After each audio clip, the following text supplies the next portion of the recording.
युद्ध भूमि में, युद्ध के मध्य तुम्हारे अस्त्र टूट जाए तब क्या करोगे? यदि तुम्हारा हृदय पवित्र है और लक्ष्य अटल, तो प्रकृति की कोई भी वस्तु शस्त्र बन सकती है।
तुमने कदाचित मेरा पूरा परिचय नहीं सुना। मैं तुम्हारे गुरु और महामहिम भीष्म का गुरु भाई हूं।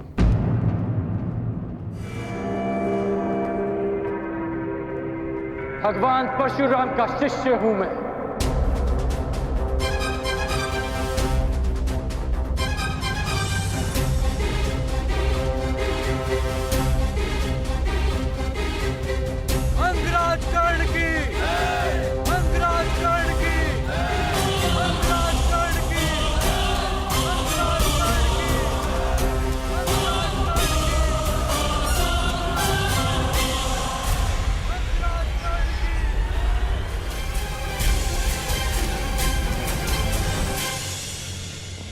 आज तुम्हारा गर्व चूर चूर होगा कर्ण।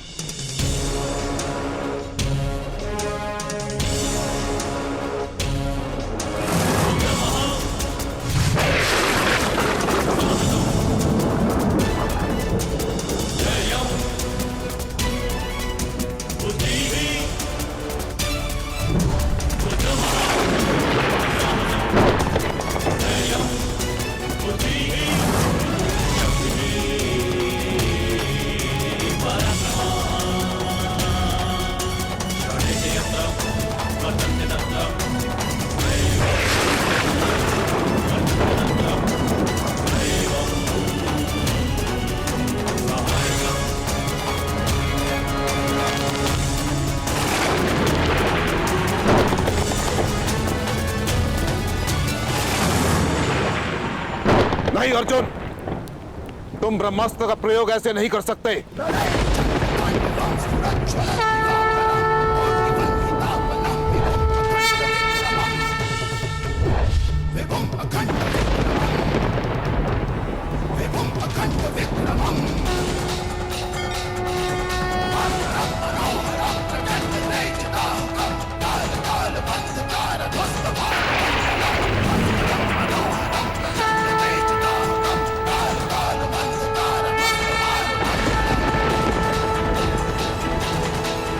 यही भय था मुझे।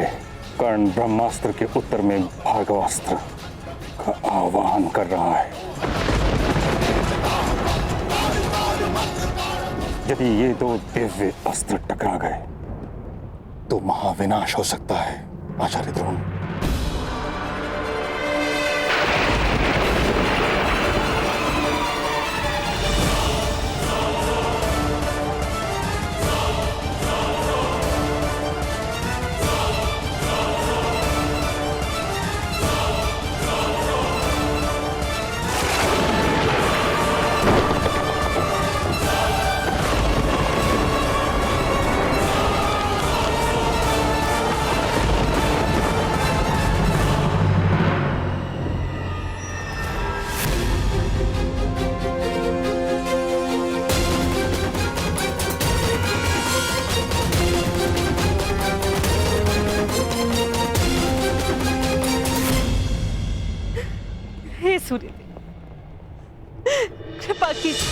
आज मेरे दोनों पुत्र संकट में, जिनमें से एक आपका पुत्र है। कृपा कीजिए सूर्यदेव, कृपा कीजिए, इस युद्ध को रुकवा दीजिए। कृपा कीजिए सूर्यदेव।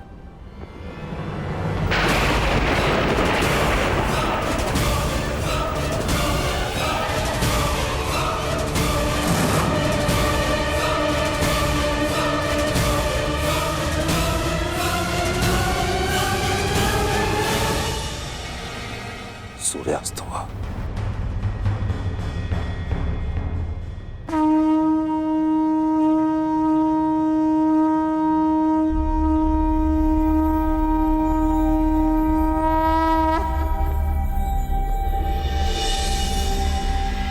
सूर्यास्त हुआ, इसके साथ ही आज की रंगभूमि संपन्न हुई।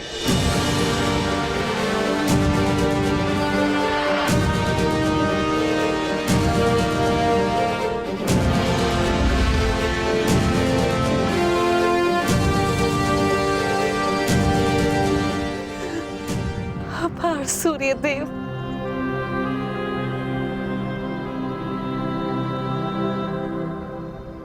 रंगभूमि संपन्न हुई, परंतु विजेता का निर्णय कैसे होगा? कौन है विजेता आचार्य? राजकुमार दुर्योधन, इसकी घोषणा कल राज्यसभा में होगी।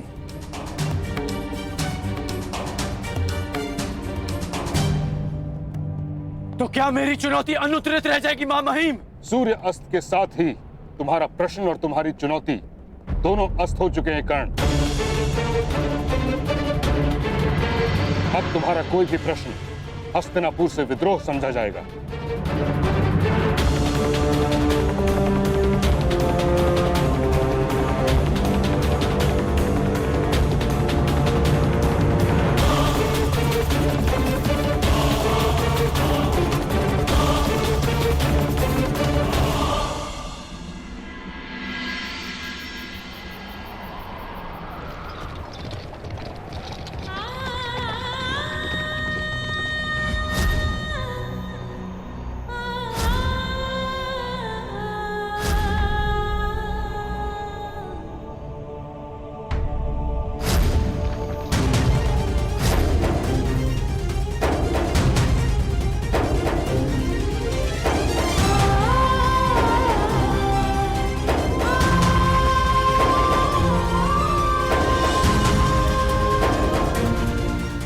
मेरा पुत्र है, वो राधा ही नहीं, वो कुंता ही है। ये कैसी अनहोनी! मेरा ज्येष्ठ पुत्र अपने भाइयों के विरुद्ध खड़ा है। ये मेरा अपराध है, जिसका दंड वो नीरी बालक भुगत रहा है। यदि मैं साहस रखती तो मेरे पास होता।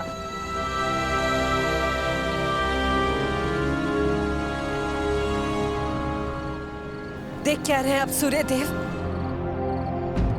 इस अपराध में आप भी सम्मिलित हैं, परंतु देव है ना आप, सरल है आपके लिए। उल्लास भरे दिन में प्रकट होते हैं और कठिनाइयों की संध्या के आते ही निकल जाते हैं। आप मेरी कठिनाइयां कैसे समझेंगे? अमर देव है ना आप, एक मृत मानव की पीड़ा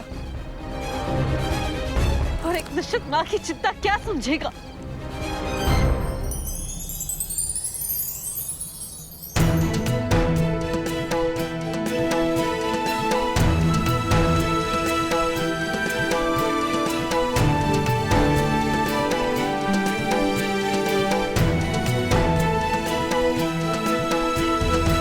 देवताओं पर आरोप लगाना उचित नहीं कुंती।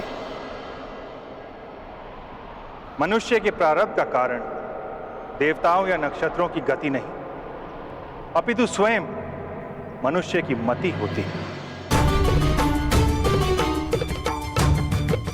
सरल तो मनुष्य का जीवन है, जिन्हें भूल करने का अवसर प्राप्त है, अपनों से मुंह फेरने का अधिकार प्राप्त होता है। किंतु हम देव, हम तो भूल नहीं कर सकते। जिस पुत्र को जलधारा में बहाकर तुम एक पल में भूल गई, उस पुत्र के जीवन के पल पल के साथ में जुड़ा रहा। उसे असुरक्षित देखकर तुम में आज करुणा उत्पन्न हुई, किंतु मैं तो वर्षों से उसका सुरक्षा कवच बन के उसकी रक्षा करता आ रहा हूं। और आज तुम मुझ पर आरोप लगा रही हो।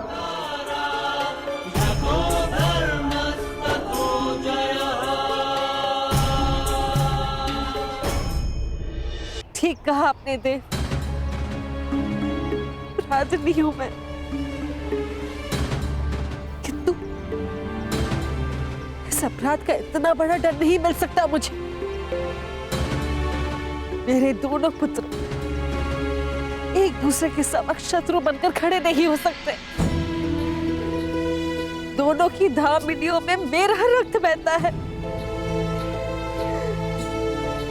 उन्हें एक दूसरे का रक्त बहाने नहीं देगी कुंती।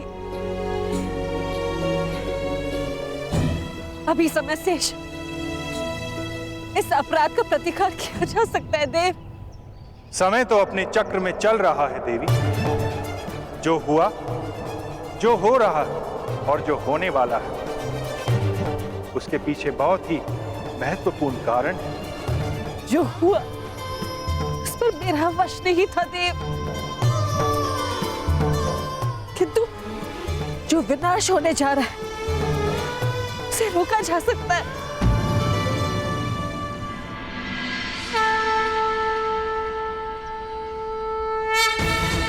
प्रातःकाल के प्रारंभ के संकेत हो चुके थे। आज राजसभा में मेरे पुत्रों का प्रारंभ लिखा जाएगा। मुझे जाना होगा, मुझे कर्ण को बताना होगा कि वो मेरा पुत्र है। पांडवों का ज्येष्ठ भ्राता है वो। मुझे जाना होगा देव। पापी का तो था गांधार नरेश, और नियम यह था, रंगभूमि में जो विजेता होगा वही युवराज बनेगा। रंगभूमि में कुरु राजकुमारों में अंत तक जो खड़ा था वो था अर्जुन, अपराजय। और मैं अपने ज्येष्ठ भ्राता का प्रतिनिधित्व कर रहा था काकाश्री, इसलिए विजेता मैं नहीं, भ्राता युधिष्ठिर है। विजेता का चयन शेष है कुमार अर्जुन।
क्योंकि कल रंगभूमि में कोई और भी अपराजय खड़ा था।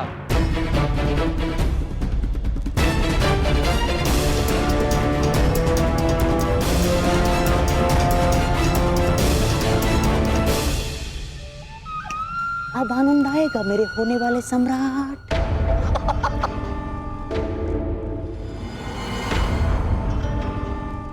इस विदुर की चाल को तोड़ देने वाला पासा फिर से राजसभा में आ गया है।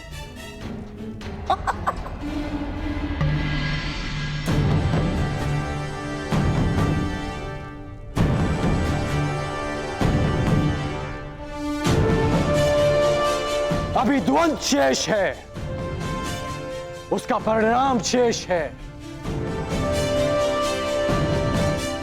और सर्वश्रेष्ठ का चयन भी शेष है।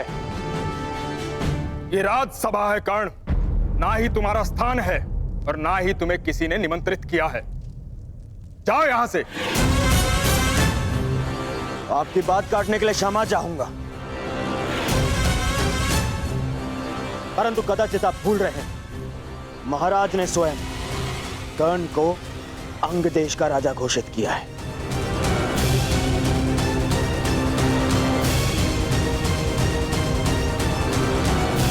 और अंग देश हस्तिनापुर के अधीन है।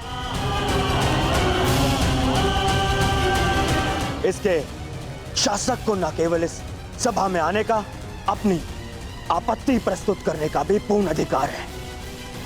दुर्योधन की बात तर्कसम्मत है ताचरी। राज्यसभा में बैठने का अधिकार प्राप्त होने का अर्थ ये कदापि नहीं कि तुम उद्दंडता दिखाओ। ताचरी ठीक कह रहे हैं कर्ण, अब तुम अंगराज हो। राज्यसभा के नियम और आचरण की मर्यादा का पालन करना। महाराज, मुझे लगता है कि अंगराज को उनकी पहली भूल के लिए पर्याप्त चेतावनी मिल चुकी है। अब क्यों ना उनकी आपत्ति सुन ली जाए।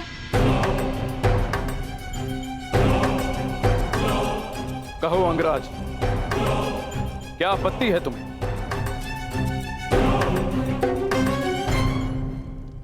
महाराज, आपत्ति नहीं, निवेदन है कि कल रंगभूमि में जो द्वंद्व अधूरा रह गया था, उसे आज पूरा किया जाए।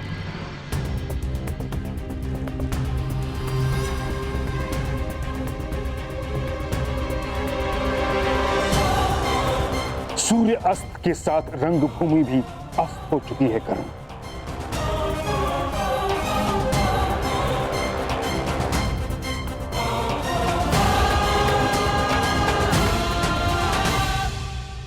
सूर्यास्त से दिन समाप्त होता है मां महिम, जीवन नहीं। तट से टकराने से लहर समाप्त नहीं होती, लौट कर आती। आज फिर से सूर्यदेव प्रस्तुत हैं, मैं प्रस्तुत हूं, समस्त राज्यसभा प्रस्तुत है। तो द्वंद्व का परिणाम आने दीजिए मां महिम। इस द्वंद्व से कोई लाभ नहीं होगा महाराज। लाभ और हानि की बातें व्यापारियों को शोभा देती हैं विदुर महोदय, योद्धाओं को नहीं। शासक होने के नाते क्या आप जब चाहे नियम बदल सकते हैं? यह अन्याय नहीं तो क्या है? यह अनीति नहीं तो क्या है?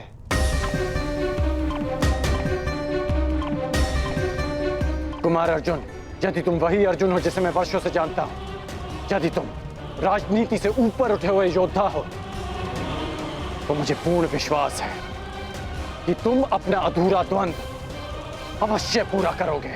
मैं पहले भी वही अर्जुन था और अब भी वही अर्जुन हूं। मुझे ये द्वंद्व स्वीकार है।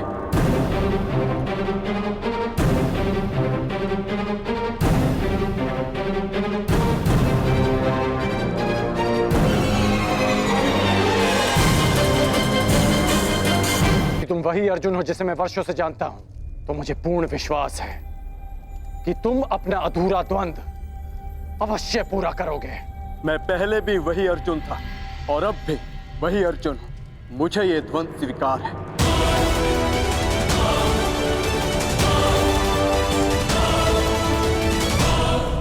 कोई द्वंद्व नहीं होगा।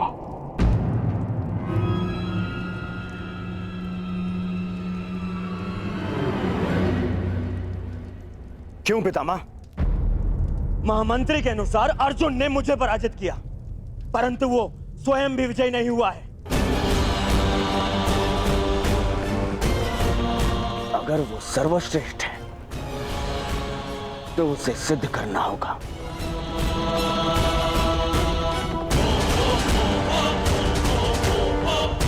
जब कर्ण और अर्जुन दोनों ही यहां प्रस्तुत हैं, तो युद्ध से भय क्यों है आपको? भय मेरी विजय का या संदेह अर्जुन के कौशल पर?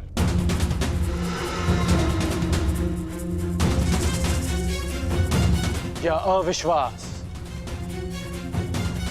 आचार्य द्रोण की शिक्षा पर? सावधान कर। मेरे गुरु के अपमान का तो साहस मत करना। आज्ञा दीजिए पितामह। आज संसार देखेगा आचार्य द्रोण द्वारा रचित अर्जुन नामक तट से टकराकर कर्ण नाम की लहर कैसे टूटती है, किस प्रकार मेरे में कर्ण के चुनौती के सूर्य को अस्त करते हैं। कर्ण ने हस्तिनापुर की न्याय और नीति पर प्रश्न उठाया है। आज इन्हें विश्वास हो जाएगा कि हस्तिनापुर में अब भी न्याय और नीति का शासन है।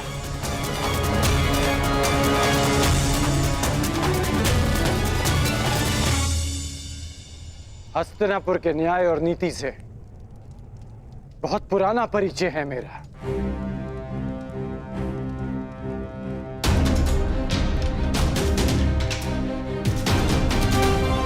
परंतु मैं तुम्हारे कौशल का परिचय जानना चाहता हूं।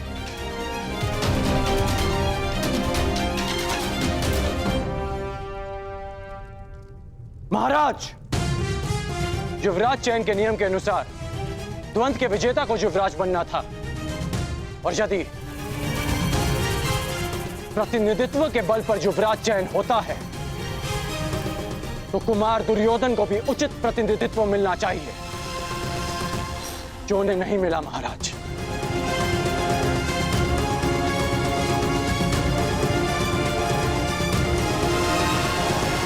यदि अर्जुन कुमार युधिष्ठिर की ओर से द्वंद्व कर सकता है तो मैं भी कुमार दुर्योधन का प्रतिनिधित्व करूंगा।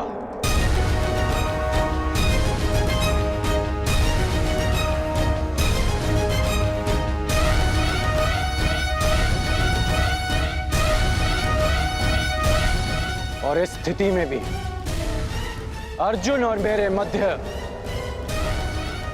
द्वंद्व शेष है।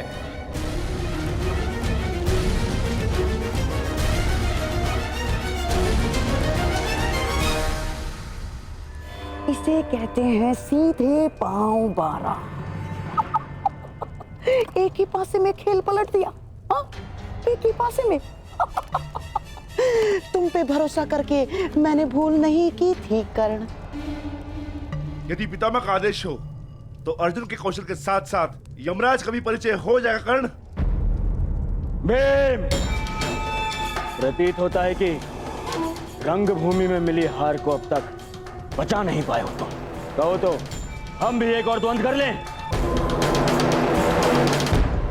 मेरा भी निवेदन है कि अर्जुन को द्वंद्व की आज्ञा दी जाए पितामह।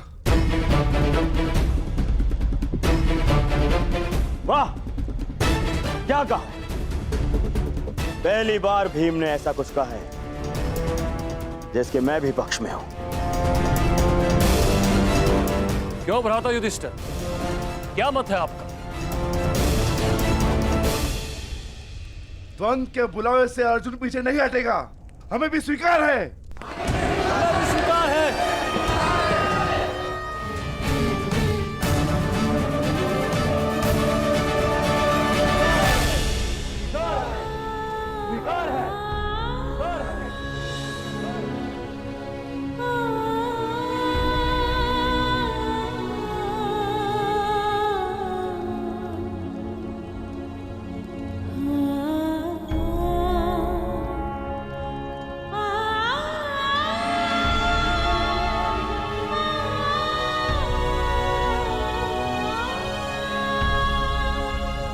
परंतु मुझे स्वीकार नहीं।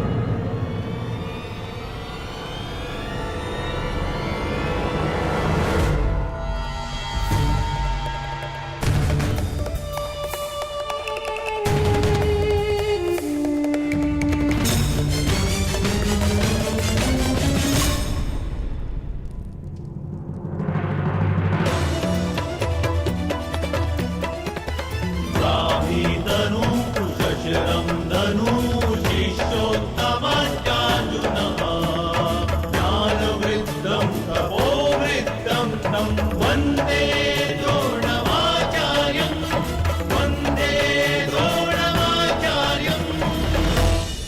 सभा में विलंब से आने के लिए क्षमा प्रार्थी हूं महाराज। मेरे शिष्यों में से सर्वश्रेष्ठ योद्धा कौन होगा, इसका चयन केवल मेरे अधिकार क्षेत्र में आता है महाराज, केवल मेरे।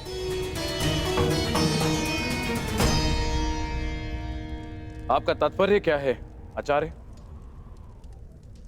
वही जो अंगराज कर्ण का है।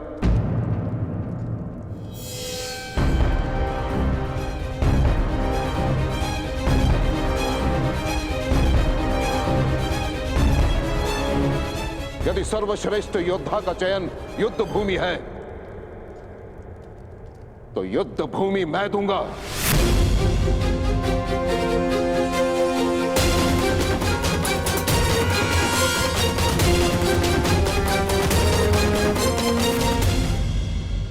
वैसे भी नियति कहती है महाराज कि गुरु दक्षिणा दिए बिना कोई भी शिक्षा पूरी नहीं मानी जाती। मुझे गुरु दक्षिणा चाहिए, वो भी राजकुमारों से।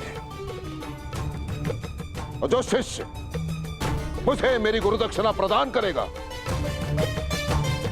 वो हस्तिनापुर का युवराज होगा।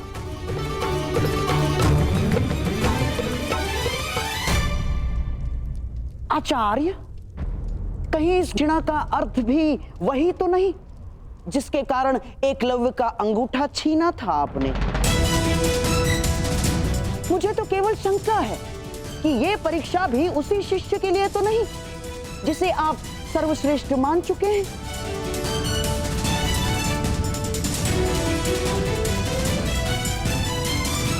कहिए आचार्य, क्या चाहिए आपको गुरु दक्षिणा में?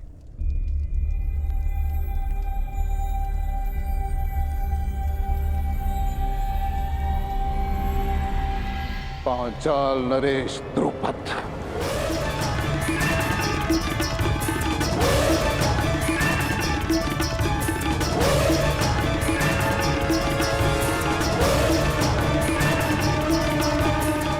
मुझे गुरु दक्षिणा में पांचाल नरेश द्रुपद चाहिए महाराज। तो मेरा जो शिष्य द्रुपद को परास्त करके बंदी बनाकर मेरे समक्ष लेकर आएगा वही विजेता होगा और वही हस्तिनापुर का युवराज।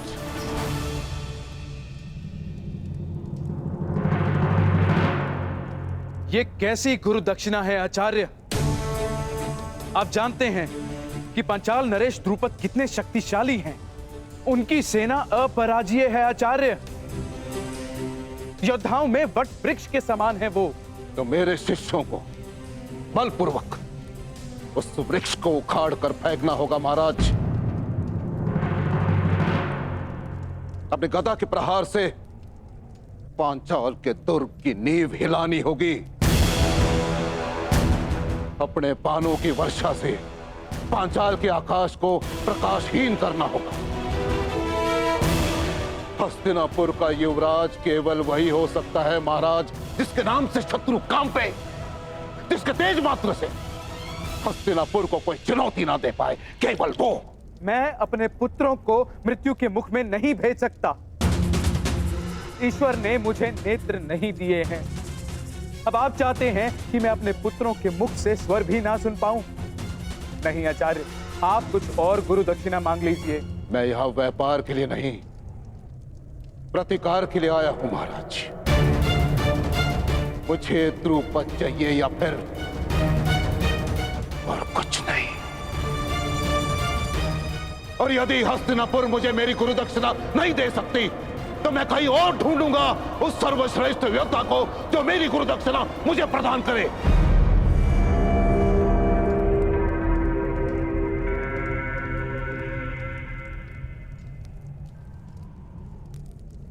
ठीक है आचार्य, हस्तिनापुर की सेना आपके लिए द्रुपद को लेकर आएगी। ताची स्वयं द्रुपद को बंदी बनाकर लेकर आएंगे। नहीं महाराज, मैं महामहिम का गुरु नहीं हूं। मैं गुरु राजकुमारों का गुरु हूं। मुझे गुरु दक्षिणा चाहिए तो केवल इन्हीं से चाहिए। परंतु एक बात का स्मरण रहे महाराज, हस्तिनापुर का प्रारंभ केवल वही बन सकता है जो सिंह के साथ युद्ध करे। जिसे हस्तिनापुर के ध्वज में अपना नाम अंकित करना है, उसे सर्वप्रथम पांचाल के ध्वज को झुकाना होगा।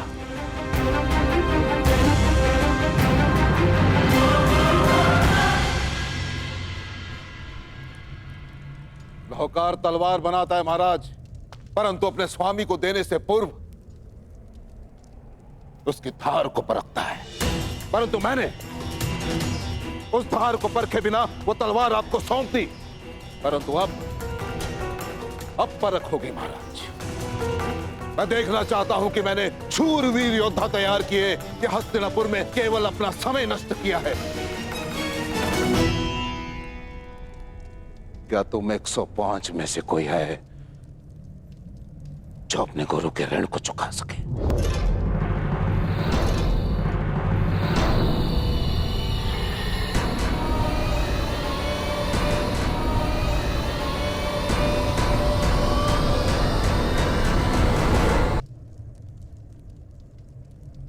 मुझे मेरा उत्तर मिल गया महाराज।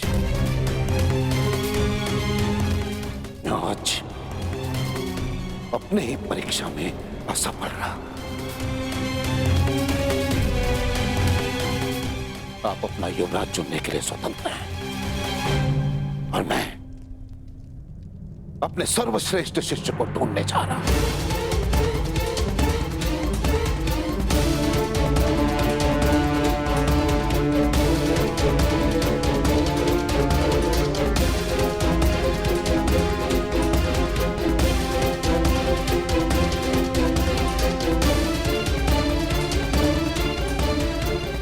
गुरुदेव,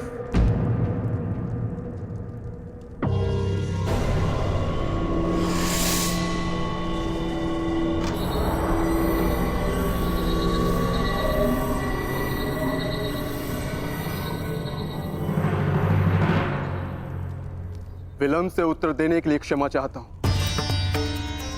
मैं सोचने लग गया था कि वर्षों के महान परिश्रम के बदले मेरे गुरु बस इतनी सी गुरु दक्षिणा मांग रहे हैं।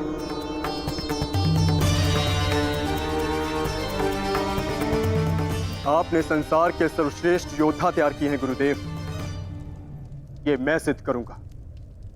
मैं पांचाल नरेश को आपके समक्ष लेकर आऊंगा। मैं पांचाल की ध्वजा को आपके चरणों में भेंट करूंगा।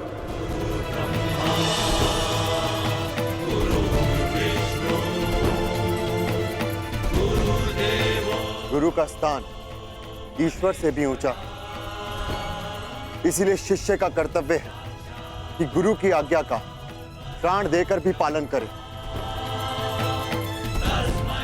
हमारे गुरु की कामना अधूरी रह जाए, यह हमारी गुरु दक्षिणा, यह हम कभी स्वीकार नहीं करेंगे। आपको आपकी गुरु दक्षिणा अवश्य मिलेगी गुरुदेव। हम पांचों कल ही पांचाल की ओर प्रस्थान करेंगे।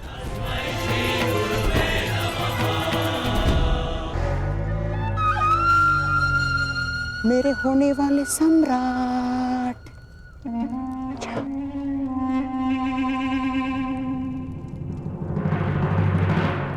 हम भी जाएंगे।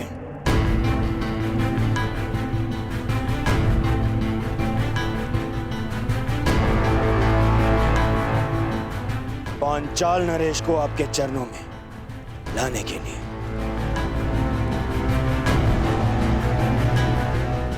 और अब युवराज का चुनाव गुरु दक्षिणा ग्रहण के पश्चात ही होगा।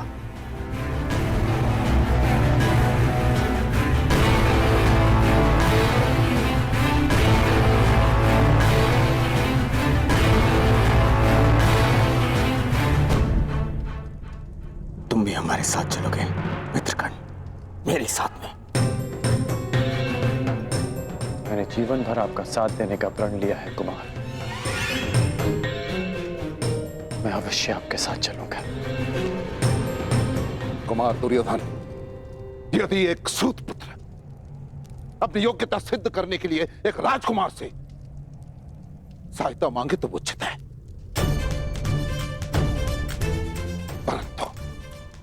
एक राजकुमार युवराज बनने के लिए एक सूत पुत्र से सहायता ले वो उचित नहीं है। जो युवराज बनने के योग्य नहीं। मैं केवल एक बार मां महिम से कहता तो संपूर्ण पांचाल राज मेरे चरणों में होता, परंतु मैंने ऐसा किया नहीं।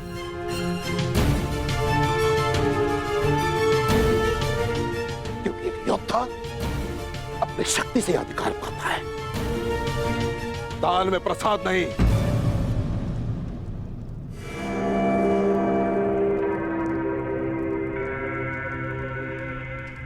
और जितने शिष्य अपने ज्ञान की शक्ति प्रदान की है वो आने वाले कल के सम्राट की दाहिनी भुजा बनने वाले हैं।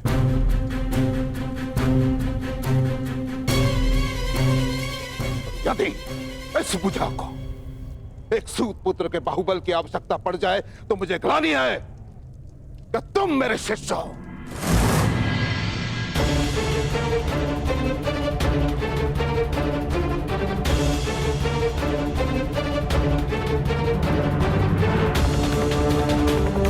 अंगराज कर्ण, तुम अपने मित्र के सहायता के लिए प्रस्तुत हो, ये तुम्हारा कर्तव्य है। परंतु युवराज पद के इस परीक्षा में तुम सम्मिलित रहे, ये तुम्हारा अधिकार नहीं था। ना तो तुम मेरे शिष्य हो और ना ही रंगभूमि के भांति इस बार मैंने किसी योद्धा को ललकारा है।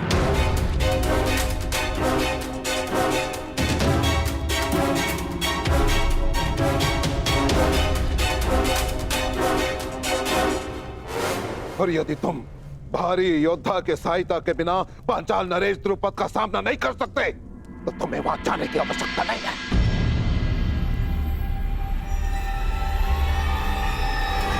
आचार्य,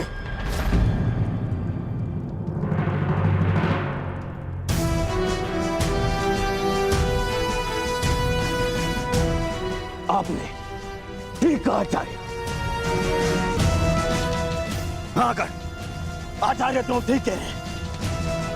ये उनके शिष्यों की परीक्षा है, इसलिए मैं दुर्योधन अपने भाइयों के साथ में स्वयं अपने गुरु दक्षिणा का ऋण चुकाने अवश्य जाऊंगा। यदि ऐसा करते हुए मैं वीर गति को भी प्राप्त हुआ तो मेरा सौभाग्य होगा।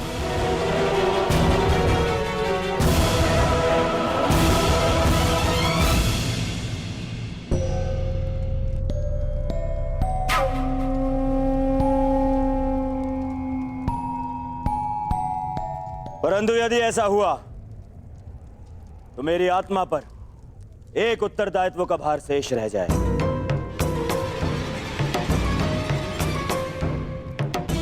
मैंने कर्ण को अंगराज घोषित किया, इसीलिए मेरा निवेदन है कि पांचाल पर आक्रमण से पूर्व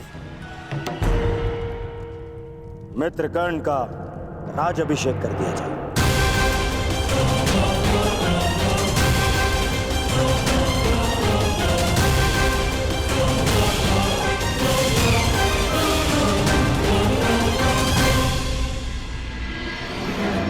पितामह,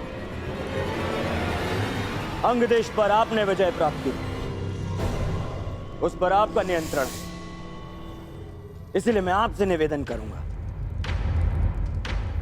हमारे परायण से पूर्व आप स्वयं कर्ण का राज्याभिषेक करें।